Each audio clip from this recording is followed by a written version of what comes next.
What up, what up, what up? Welcome to Shenanigans Spotlight. Tonight is about imagination, creativity, and the power of seeing yourself in the story. We have two guests with us tonight in the spotlight, and one of our guests writes about family and friendship, the people who shape who we actually become. Our other guest takes classic fairy tales and remixes them with black themes and vernacular. Different lanes, same impact. Because representation doesn't always have to be heavy. Sometimes it looks like joy, sometimes it looks like magic, sometimes it just looks like home. So let's get right into it. First up, we have Natrix, the author, and he is the author of a series of books entitled Peanut Butter and Jam. Now, these books focus on themes such as friendship, loss, healing, and new beginnings.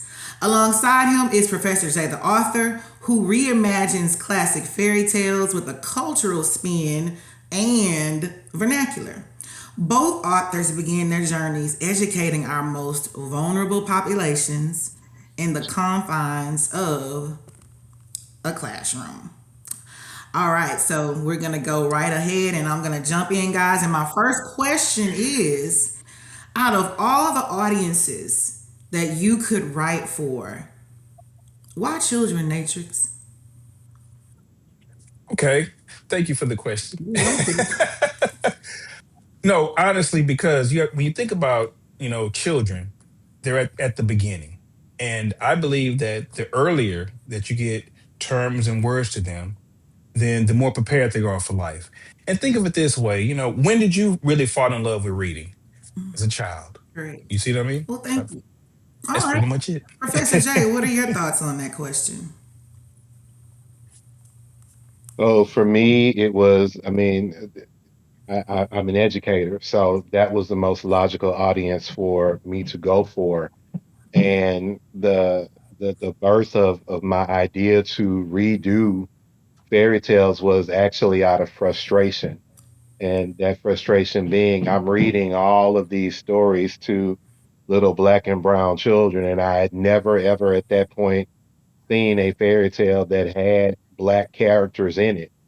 And so the dilemma, if you will, at that point was complain about it or fix it. So I chose to fix it.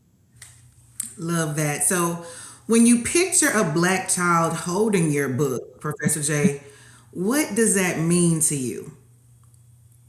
Or when you see a black child holding your book, because both of you guys have your books Amazon. I know Natrix, you're in Borders and all these other places. So you guys have probably experienced your books in the hands of children. So Professor J, when you see a black child holding your book, what does that mean to you? It gives me a sense of hope that all is not lost with our kids. And I tell people all the time, selling books to people in this day of technology is not really an easy thing to do. Everyone gravitates towards tablets and e-readers and that sort of thing. But when I see a child actually holding a physical book and using their finger and showing directionality and fluency in reading it, it lets me know that there's we still got a good chance that a great majority of our kids are going to learn how to do that the right way. Natrix? Oh, okay. Well, I put a different spin on it. So when I first began my journey as an author, I wrote the books that I wrote. I wrote the books so that the parents could read with the child. And the unique thing about my books is this: is that every book, especially for my ages 5 to 10, I have an actual glossary in there. I have words throughout the story that are highlighted in different Mhm. colors. And so if the child can't get the meaning from the context or the actual picture that I have in there, they can always go into the back and look the words up because, again, we read to add words to our vocabulary. Well, think of it this way: children mimic their Mhm. parents. Mhm. Okay. find a love of reading from their parents. So with the beauty of it is that's another way of parents bonding with their children is having a book you can sit there and read a bedtime story to them, or just sitting around and say, hey, you know what? Let's get a book and let's go through this book together. So it's also a resource as well for Right. parents, Yeah. too. All right. So now, Natrix, as mentioned earlier, your Yes. books center around family and friendship. Um, and Professor Hmm. J, again, you're reimagining fairy tales through a Black cultural lens. So, Natrix, why is it important for Black children to see themselves not just in struggle stories, but in love, Right. adventure, and imagination? Why is it important? Well, I think both are important. I honestly believe both are important because both are historical. There's history in both, and there's purpose in both. Okay, with my books, again using animals. Okay, well, I use animals too, but it's good to be able, when especially when you're reading, it's good to be able to say, hey, you know what, that's me. Okay, again, kids are visual, especially for ages 5 to 10. They're visual, so it forms a connection, with that child in that story. The reason I use the pets again is because pretty much everybody likes dogs. All kids like dogs and any type of animals, not just dogs, but cats and things like that. So being able to share a little bit of my experiences with the children, is they can say, "Hey, you know what? I can relate to that."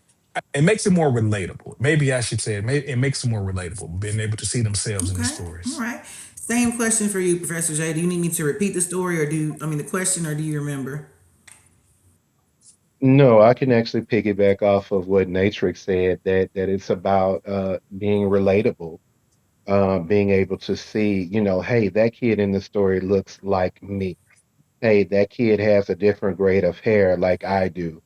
Not everybody that exists in the world is one particular color. That the world that we live in is a huge melting pot of different hues and shapes and colors and all of that. But when it's presented to you in a certain way, to where that's all you see, then it begs the question, well, where are the darker skinned people? Where are the black Mhm. and brown people and that sort of thing? And so, as he said, when you make that connection because you see a character in this book who looks like you, who has gotten into some of the same adventures or misadventures that you've gotten into, it helps you take ownership of the story. Yes, wonderful. So, in both of your responses, what I heard both of you say is that this feeling, or, with children actually seeing themselves in stories, would evoke feelings in them of joy, pride, and belonging.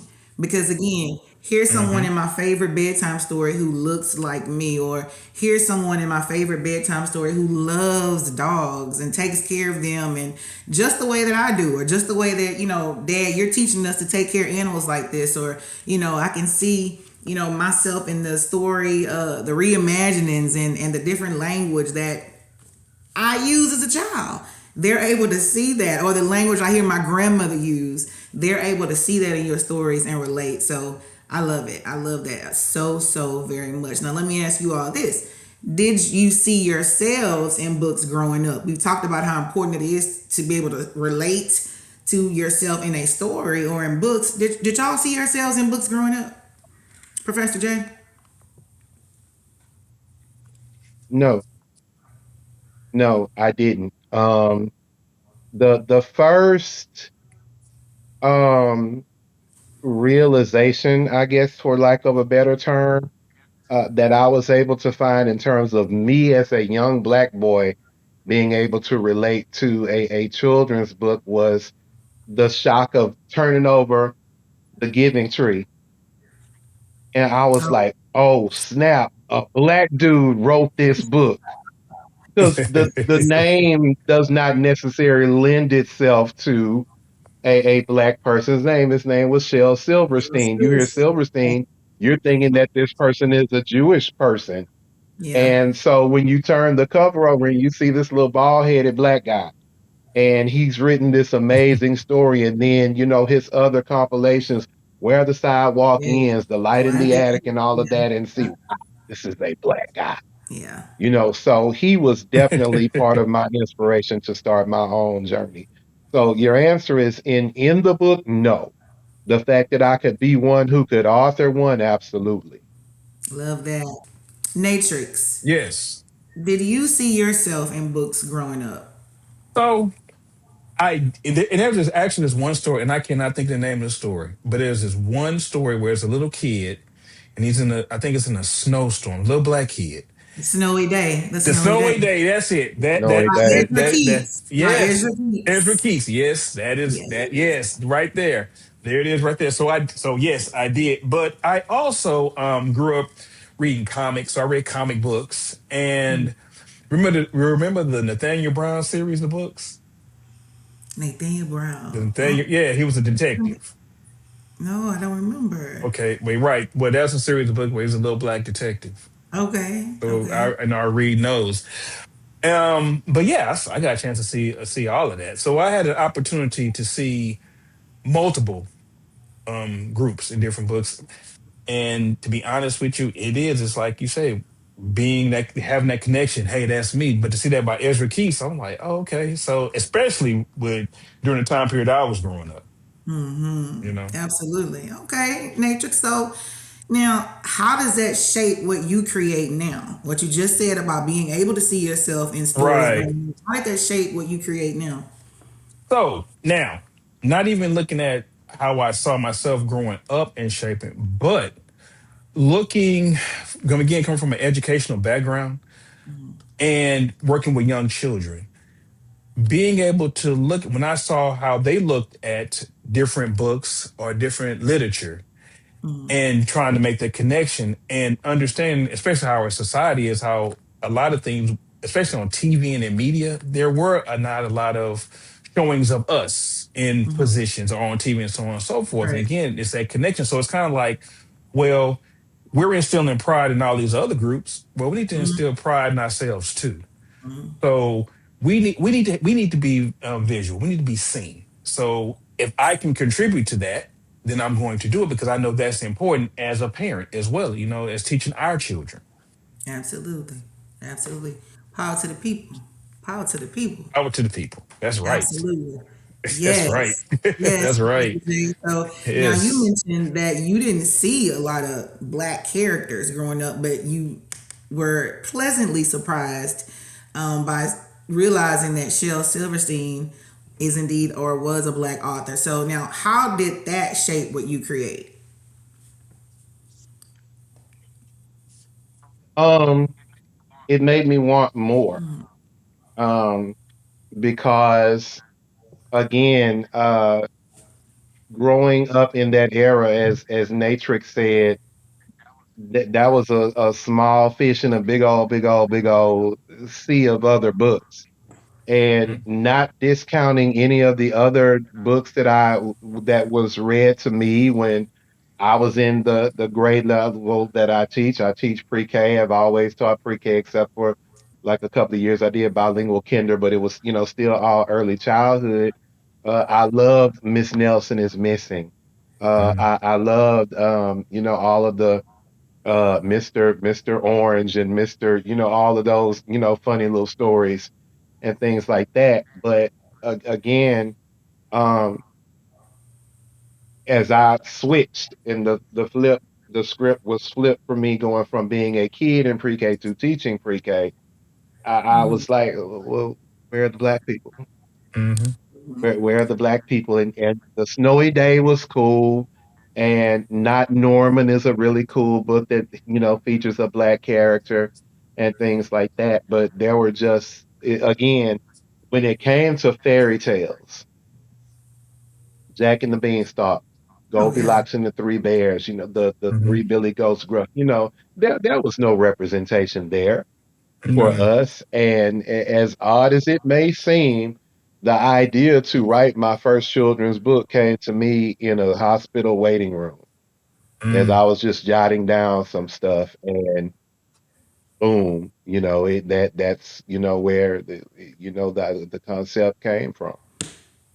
Wonderful. And I want to, I'm sorry, and I want to make a correction. It is Oh, not good. Nathaniel Brown. It was Nate the Great. That's who it is. Nate the Oh, Great. Nate the Nate Great. the Great. Okay, Yeah. yeah. I was like, I I'm don't like know why I got Nathaniel Nathaniel Brown. Brown. I don't know. You know what I mean? I'm old. You know, old people. Correct. You are. I'm You old are. people. That's okay though. You still good people though. But yeah, Hey, all right yeah. then. Nate the Great. Absolutely. I'm like Nate the Nate. Right. Great. It I'm still was, trying to remember Nate the that. Great was a little black boy, and he was a detective.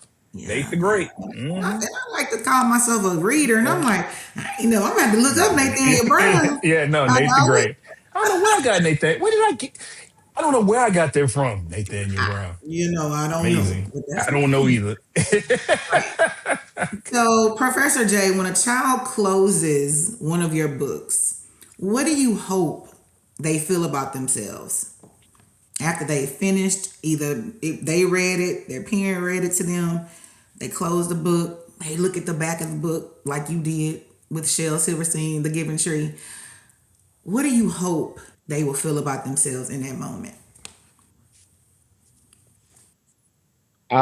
My hope is that all of the wonderment and the magicalness and the enchantment of being a kid is just nestled inside them, and that they know that a person, hey, I just read this story and it was this little kid and he had hair like me, or, she, wore the same kind of shoes that I wore, or whatever it was. And they have that smile on their face knowing that they too can have these kinds of adventures. Books can, one of the things I love the most about reading Rainbow, LeVar Burton would say it all the time, is that you can sit under a tree and go anywhere in the world that you want to go Yes, take when a Mhm. you look. open a book. Open It's the in the And book. book. It's in take a a book. look, it's in a book. In a book. And to Butterflies. know that, a little black boy, and just for that 10 or 15 minutes it takes for a book to be read to them, for them to imagine themselves in front of a huge magical castle where, hens are magical and they lay golden eggs, and harps sing beautiful songs, or, you learn a lesson about following instructions from your parents because you went too far away from home, and things of that nature, that they have that, again, that magic, and that, I want them to literally be like, Mom, Dad, read it again. Yeah. And All that's right. what my hope is every time someone, has read my book to their kid. And guess what? If they're black, if they're white, if they're Hispanic, because here's the thing, and Natrix talked about this earlier about his glossary. My first book too has a glossary, so that people who are not African American can understand, well, what does it mean when we say, can so and so come and stay with us for a spell? Or when they say, which is a short period of time, or, you Mm-hmm. need to do this full day in the morning, which is, bright and early in the morning. So everybody needs to know the culture so that they can appreciate it. Thank you, Professor J. Natrix, when a child closes your books, Hmm. one of your books, what do you hope they feel about themselves? Well, because the way that each of my books, again, we talk about happiness, loss, and things of that nature. There are certain lessons that I want them to be. I'd like for my books to create dialogue, if that makes any sense. For example, just for example, in Peanut Butter and Jam, a story of friendship. Well, in the title, a story of friendship. Okay. The second Yeah. book, um, Bootsy gets a sister. How many people Yeah. do? How many kids? You see what I mean?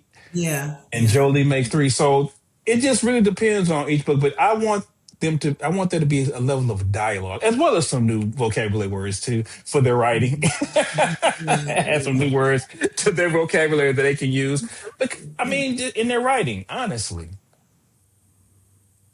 Well, thank you. Those are both Yes. wonderful answers. I can just imagine. I mean, if I talk about how I felt growing up, just reading any type of book, because again, there were Hmm. not that many options, Right. where I was going to open a book or Artie was going to open a book and read to me, and there was going to be somebody who looked like me. But Hmm. just the fact that I loved reading, and especially for those young children, or children who aren't so young, who just really love to read. I mean, reading y'all's books would take them on so many different adventures, and when they close that book, they're gonna be ready to read the next one. Hmm. And so that's how we evoke a culture of readers. Make it so they see themselves, or they see their family member, or they can relate, or Hmm. somebody could teach them something, they could talk about it, and in the talking, that's when we get the growth, and that's when we want to keep doing things that Hmm. way. We want to read again, Yeah. we want to keep reading, we want to keep reading. So yeah, I could go on all day and all day about readers and reading and authors, and just what you do to just spark a love for learning, and a Yeah. love for literacy and literature and all that other great nerdy stuff. So now, No, I love it, and again, and like I said, the way that I wrote my books for our ages five, because even though I write for two different ages, 3 and 4, and ages 5 to 10, pre-K versus going all the way up to fourth grade. mhm, It's a resource for parents. So what about the parents who never had a chance to see themselves in the book, or want to say, well, what can I do to really help my child? yeah, Here's a yeah, resource right here, and here's something you can relate to. And it's like, mhm, oh, okay.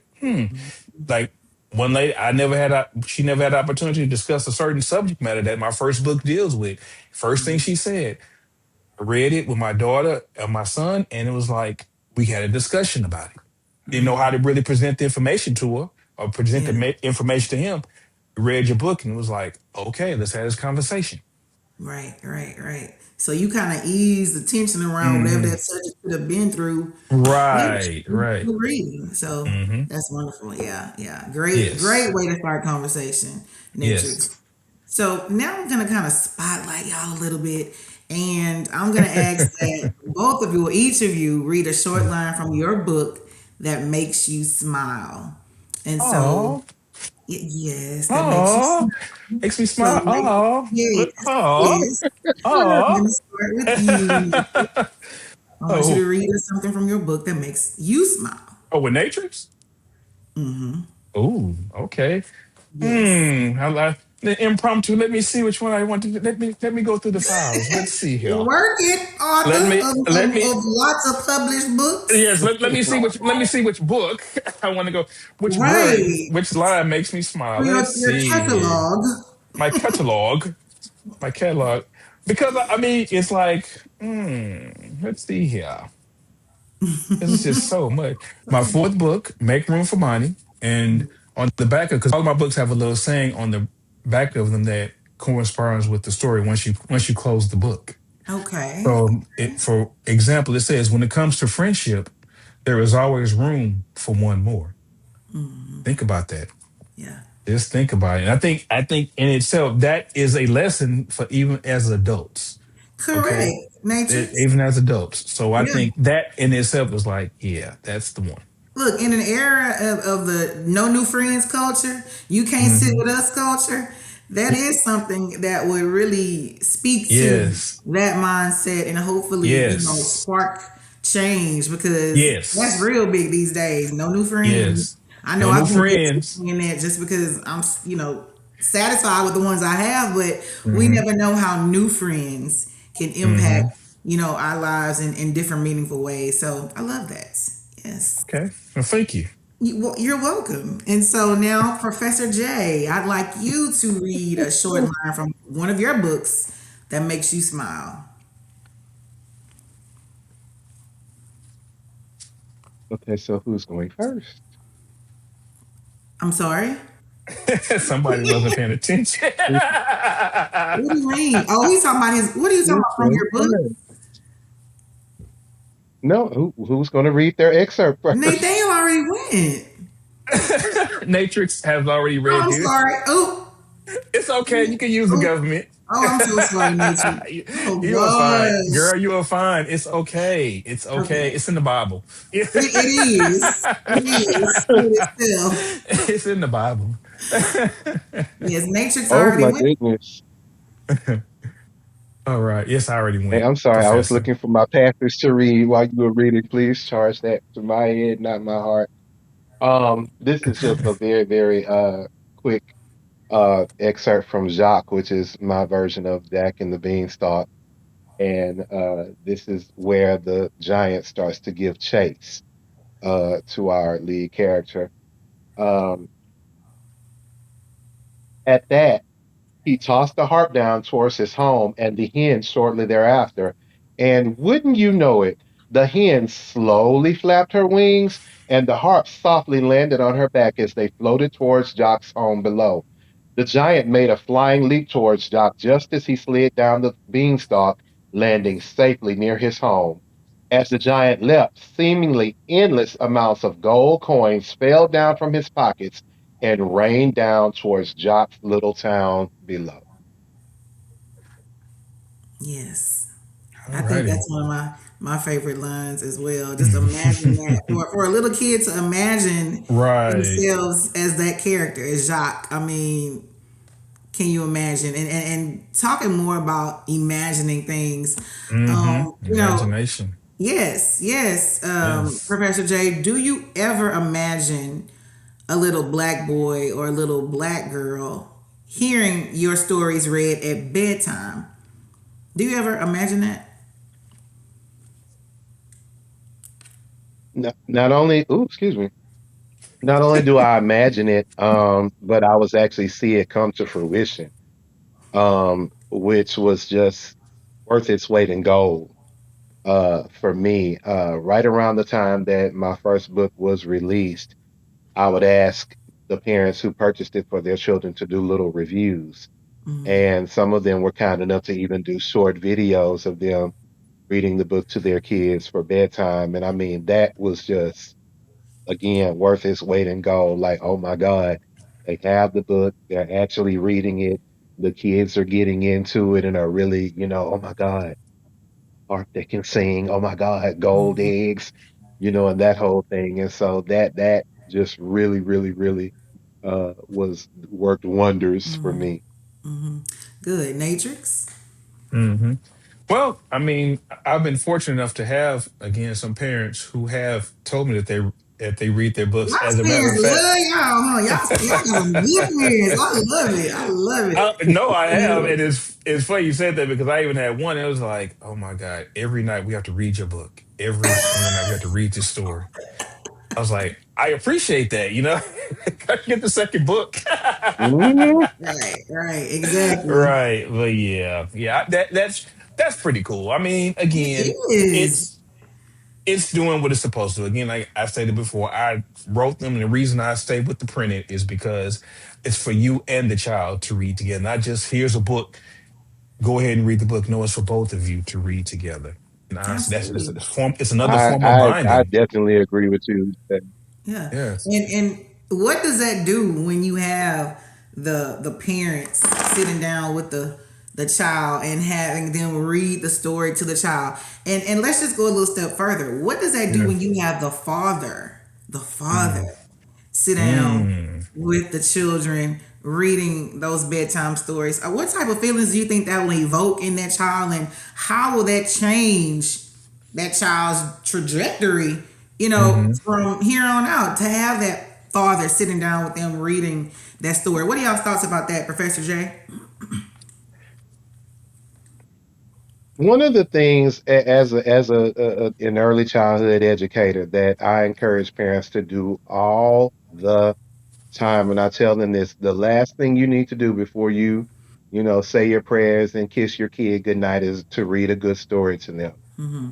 And the connection that a child makes from just listening and being able to take part in those steps in acquiring vocabulary, that bedtime story is such an important piece of that. And until I actually went through all of my educational courses and all that and discovered, well, why bedtime story is so important, that when the subconscious mind holds on to a lot of that vocabulary when it's heard to you and then you go to sleep because you don't have anything to interrupt the absorption of that vocabulary. And so when I tell the parents how important that is, even though they may not get all of the mechanics of it, just knowing that they're doing it is important and it makes a difference. You can literally tell by right around, I want to say right around maybe earlier, like right after Christmas break,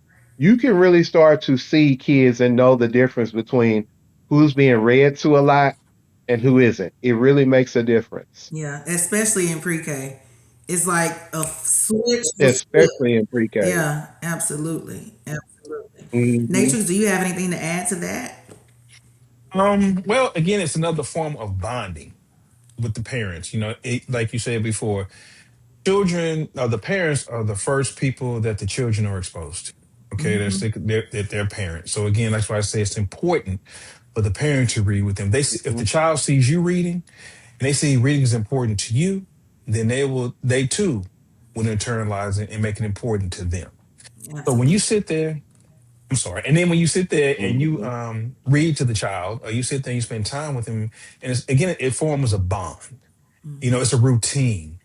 Okay, children love routine. They As do. we sit there, we go get our book, we have this time to just really just be a family.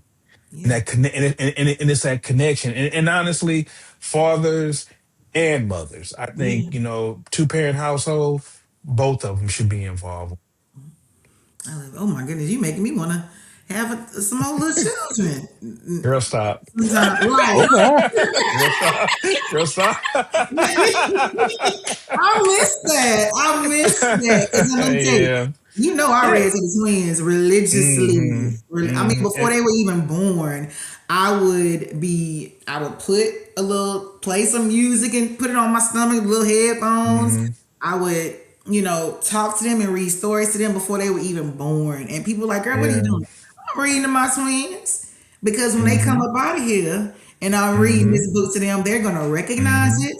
They're gonna recognize the sounds and they're gonna be happy as newborn babies because they are Yes. used to hearing it, the rhythm, Hmm. the pattern, The the pattern. words, Yes. all Yes. of that. Yes. And Yes. that's why they've grown up to be such geniuses. Hmm. But that's another story in itself. Girls, We're gonna go. I'm not mad at you.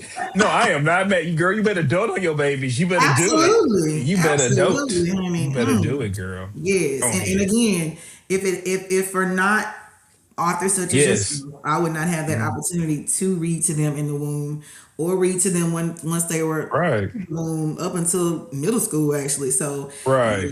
just it's a wonderful feeling that I'm getting from this. So, thank you both for that. All right, so let's switch gears a little bit. I love it. I love it. Y'all are dropping gems. But before we get too serious in here, I want us to Mhm. switch gears. Are y'all ready for the switch gears? Let's do it. You All shift right, it. all right. So Sure, now it's why not? for what you say, Professor J? What you say? Sure, why not? Yes. So Sure, why it's not? time Yes. for rapid Yes. fire. Rapid Uh-oh. fire. Okay. No speeches.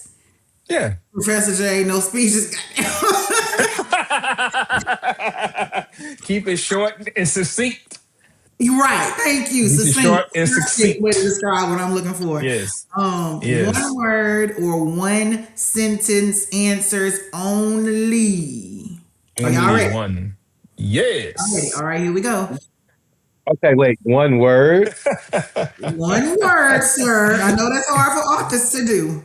One word or one sentence. I will give you a sentence, not a soliloquy, but a sentence, not a Let's do. dissertation, but Not a a sentence. dissertation. Okay? Yes. No. Are we ready? Those are Let's cute, do it. Rachel. Those are cute. Uh, Peanut butter and jam.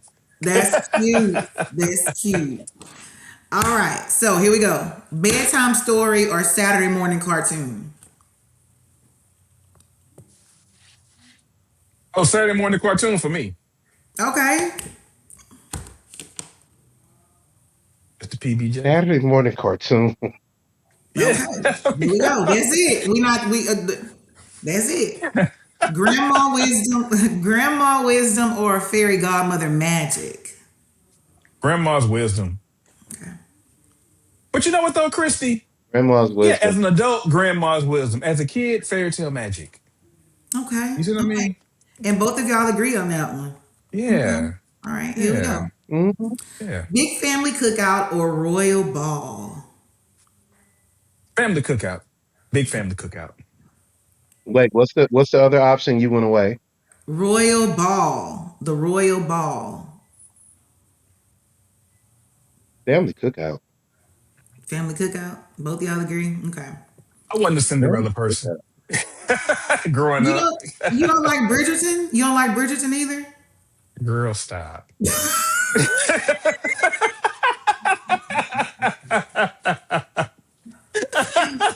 Excuse me. Oh, Sorry. girl, clutch your pearls. Go ahead. Sorry. Okay. My sister went to a big Bridgerton party this past weekend, and I was like, Y'all don't know what y'all wow. missing. Y'all do not know what y'all missing. Hey, you know what? Hey, no judge. It's a safe space. It's right. I'm not. Oh, hey, it is a safe space. You're absolutely right. Yeah. Okay. All right. So here we go. Create a new Yeah. hero or remix a classic one. Create a new hero. Ooh, I'm kind of I'm about to 50-50 say on answer that one. carefully because you about to undo everything. You better answer carefully. Everything that my writing career Yeah. is built on. Right. Correct. Right. Um, I think it's always good to revisit what we've had. It's always good to revisit, but there's nothing wrong with having something new. Yeah, I think And I'll leave that at that. creating something new is based on what I think that's missing. So that's kind of why I say create something Makes new. sense. Yes. Hmm. Okay. Yeah. All right. Animated movie or live action adaptation of your book. Animated movie all Animated day. movie of your book, of your series. Yes. Okay. Professor Yes. J. Animated movie. Yes. Why are y'all choosing animated movie over live action? Well, with me, and oh, I'm sorry. Did you want to go, Professor J? No. Okay. You go. Oh, You okay. go. For some odd reason, I think we're gonna have the same answer. Oh, well, with me, with an animated movie, you can do more with animation versus live action. I just think you can create. You can be more creative versus with animation versus live action. Plus, That the makes budget is going to be a lot. The budget for the movie is a lot smaller than you need for live action. Gotcha. That makes a lot of sense. Yes. So were y'all thinking along the same Okay, lines? so we did we weren't, but that's okay. For me, I think animation draws kids in more. Mm. I think it draws. If I were to set a kid in front of the animated version of The Lion King versus the live action version, I just really think that they would lean more towards and gravitate more towards the cartoon version. Yeah, and again, watching the live action version, which I refuse to watch the whole movie, versus the animated version. Again, even when it came to Scar, the way that Scar and how Scar moved, and just to see how evil and sinister he was, versus watching a real lion, it's like it didn't evoke the same type of, I guess, It didn't evoke him the being that same sinister emotion. emotion. Yes, exactly. It just didn't. Mm, Yeah. It just didn't. I Yeah. would say I agree. Yes. All right, guys. Quiet writing space or music playing. Mm. It depends. Here I'm not you even gonna go. lie to you. I'm Absolutely. just being honest. No, you It cannot. No. depends. No, Okay. Matrix. Okay. Wait, wait, No. wait. Okay. Hold on, Chris. Okay, go ahead. Real talk. And you If I'm still actually, I got you. No, I got you. I know because it's hard. Because you be like quiet writing space versus music. If I'm actually creating, quiet. If I'm editing, music. Natrix. What? Quiet writing space or music playing. D. No, I'm joking. D. Quiet writing space. Okay, thank you. I'm like, how are you pumping out all these books with mute? My brain is not wired like that. I'm sorry. It's You know not. what? The parent in me being able to multitask. I'm gonna be honest with you. That's the real honest to God truth. Plus, there's some other things how I grew up as I'm able to do that. Okay, got you. Yeah, Understood. yeah. Professor J, quiet writing space or music? I already know what you're gonna say. Or music playing. music playing, Oh, I don't get it. music, Again, when you're editing, it's when I'm editing, it's music. different. Yeah. I I don't understand how you can get your thoughts in order out of your consciousness into your actual active thoughts onto Mhm. your paper in a way that we can understand it with music playing. I don't. That's Professor J. In in fact, when I wrote my second book, it was in the middle of the brief winter storm that we had in 2019. Mm-hmm. I was in my dining room and had my headphones on and was listening to, of course, Michael Jackson. Of course. And the story just came out. Mhm. It came out. Wow. And actually, in terms with for that story, in terms of content, just to show you how focused I was, in spite of all the music, I did very little editing for content with that story. I wrote it, I read it for about 2 weeks straight to make sure there was nothing that needed to be added, redone, revamped, or anything like that. And I was like, no, this is it. Mm. All right. So the final rapid fire question: if your main character Natrix met a main character in Professor J's book, who's leading the adventure? Yeah. Zing, I zing. know, right? I know, right? Because it just wow. That's wow. That is a good wow. Ooh. I don't know, Professor J. Uh, Probably because my stories are told with animals. It would be his main character. Okay. Yes, So, which of your main character, Professor J, yes. would be suitable to lead? Take the lead in one of Natrix's stories. I, I didn't want to overtalk Nate, but I wanted to say it was going to depend on who the character was. Mm-hmm. Jacques is a little more subdued. Gogo is a Mm. mess. Yeah. Go, she's a mess. So she would have peanut butter and the PB and jam and jelly and marmalade and all the other people getting in line with her to go Right. and do, because Gogo is the type of character, she kind of reminds me of you as a kid. Who? Call your mama and say we gonna go here. Call so and so. We want a sandwich. Say yeah. You want to say yeah. That's Gogo. Hmm. So she's gonna coax all the characters into doing the things that she wants to get done. What can So I yeah, say? she would probably take the lead. Josh, not so much. Oh, okay, that is too funny. Okay, that was cute. That was cute. That was cute. All right, guys. So, in closing, I love that tonight wasn't about struggle. It Right. was about imagination, family, Mm-hmm. culture, and possibility. Black children, I'm Mm-hmm. on my soapbox, deserve to see themselves in every kind of story, not just the Yes. hard, not just the Right. hard ones. And if we want to make it inclusive, all Hmm. children do deserve to see themselves in every type of story, but we know the history of story. Yes. So they've seen themselves in stories since the dawn of time. So I will Mm-hmm. say again, black and brown children deserve without a shadow of a doubt to see themselves in every kind of story, not just the hard ones, y'all. And I just want to thank you both for helping build worlds where they absolutely belong. Hey, I agree with you. I appreciate it. I just wanted to add something, piggyback off of that. Our black children also deserve to see themselves in stories that are not just about entertainers or playing Correct. basketball, something along those lines where they're actually, entertaining somebody or work for somebody, that is not owned in certain industries. So that's kind of Right. what I want to add to that. Absolutely. And you lean Yes. to breaking apart that narrative in your Yes. stories because Yes. your stories are Yes. about love, healing, loss, Yes. friendship, Yes. family. So there are other Right. things that we can be, Yes. things we Yes. can aspire And to do. yes, yes, because And- even one of my characters breaking stereotypes. Women yeah. characters. One of the main characters in my book, Kay, is a mechanical engineer.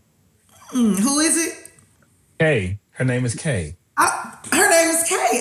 Her Absolutely, name is Kay. Kay. Yes, yes, Yes, yes. see, Kay. see, Yes, Kay. Kay is the Hush your mechanical mouth. engineer. Yeah, so you get a chance to see her with her work boots and her jeans, and with her actual satchel and everything. I love it. So you get a chance to see, because again, women work in those type of industries. They're not Absolutely, just every day. teachers and not just secretaries, right? So that's one Right. of the things you get a chance to see. Edward.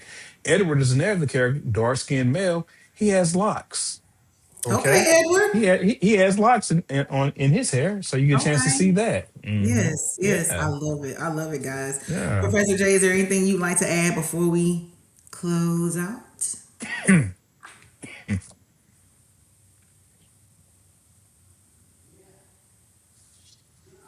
Me, I didn't hear you when you said my name. I'm sorry.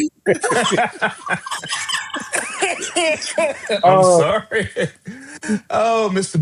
I, Bigglesworth. I heard. Is there anything else you want to add to close out? I did not hear that that was addressed directly to me. Sorry. I Um, love you. I just love you. next up, for me is I'm gonna tackle my first story about bullying. Mm, And make our kids aware that there's nothing new under the sun about hmm bullying. That being bullied goes all the way back to the hmm biblical days, Okay. and that's where that story is going to begin. And it's going to be a hoot. It's going. In fact, I've worked with several preacher pastors so that I could make sure that the ending of the story, without spilling too many of the beans, that the ending of the Mhm. story is not too gory for kids. But I'm really, really looking forward to it because it's going to be hilarious. Oh wow. Well, Well, that's pretty cool. yeah. So, Professor J, tell the people where you can be reached, your socials, and where your books are. How can they purchase your material, your books? Okay. I am Professor J, just the letter J, the author, on Instagram as well as on TikTok, and you can get your copies of Jock and Go and the unfortunate grit incident. You can purchase them online either on Amazon, or if you don't want to wait for the Amazon truck to come to your house, you can go to Chronicles Bookstore on the campus of the historical Wheeler Avenue Baptist Church at 3826 Wheeler Street, and you can visit the bookstore there and you will find copies of my book. Thank you so much. Natrix, what about you? Well, before I tell you where you can find my books at, I also, one of my books, and Jolie Makes Three, it actually talks about bullying. Again, using animals Yeah, as the proxies for the human interactions. Just absolutely. FYI. Just wanted to let you know it's not biblical, but it's still. I just wanted to Yes. I just wanted to say it's not biblical. It's it's just some Crazy. animals. You know. Right. Right. But yeah. So okay. So for my socials, and here we are, it's the Peanut Butter Jam series of children's books. So on TikTok, it's PB and J 2017. On Instagram, Peanut Butter and Jam 2017. Facebook, Peanut Butter and Jam. And I'm gonna also say Instagram. Yeah, Instagram is. I did say Instagram, right? Peanut Butter and Jam Yeah, 2017. I you did say that. did. Yes, Facebook, Instagram, TikTok. And as far as purchasing books, Amazon, Barnes and Noble, most of your local retailers, you can actually buy them there. And also, if you keep up with my social media, I also do in-person events too. So I You go to do. schools, and I actually have an event with Bark coming up on the 8th at the Arboretum. So I'll be there at the Houston Arboretum from 3 to 6 o'clock p.m. Wonderful. Wonderful, gentlemen. Again, thank you so much. Tonight has been fun. Yes. And I look forward to having you on the show again when you Thank release these you. new titles, these new books. So thank you, Natrix. Thank you, Professor Yes. J. This has been Shenanigans Spotlight. Shenanigans. Yeah.